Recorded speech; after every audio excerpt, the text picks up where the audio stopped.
Static code analysis, or SAST, has been around for a while. Steve, with all the changes in how the pipeline is working for development, is it still working, static code analysis, or what needs to change?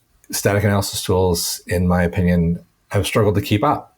We moved away from languages like Java, and we're moving into Go and Rust, and we're distributing all of the different behaviors into microservices that getting connectivity between them over APIs can be very difficult. There's a new generation of SaaS that needs to be created, one that works quickly, looking for the low-hanging fruit.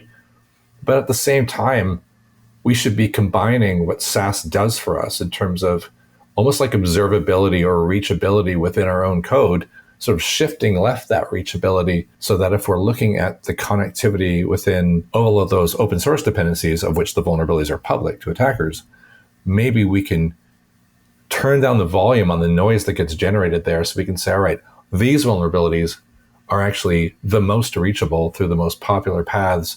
Let's fix these first. Are we looking for SaaS to turn down the noise, or there's some other way we're going to turn the noise down? I think we could use SaaS to turn the noise down on what would be software composition analysis, so SCA. If I've got 80% open source, that's going to be a lot of vulnerabilities regardless. Well, which ones are actually reachable through my code? Well, I can use SaaS to determine that.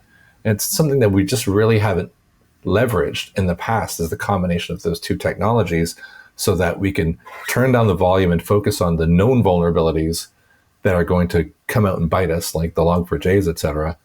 And then we can start to use SAST for looking for very simple low-hanging fruit that might be vulnerabilities that we've written. What is giving you hope, or what have you seen that makes you feel that this is the right path, or the path it's going in? There are a few projects out there. SemGrep is a great example of one that is a modern static analysis tool, an engine that the public is getting behind that is already approaching this concept. It has an open source community behind it that's writing rules, so the rule set is increasing and is staying fast. Now, if you take the leap even beyond that, and you were to combine something that can do that, and a static analysis engine, and you can shift all of that left, you can even, if you have a full platform and you can integrate this knowledge into that, then you can have visibility all the way from runtime back to code in terms of both theoretical reachability and actual reachability and executability at runtime.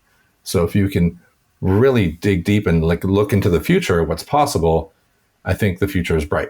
Steve, thank you so much. And if you want to know what Palo Alto Networks is doing with static code analysis and this bright new future for it, check out what they're doing over at paloaltonetworks.com.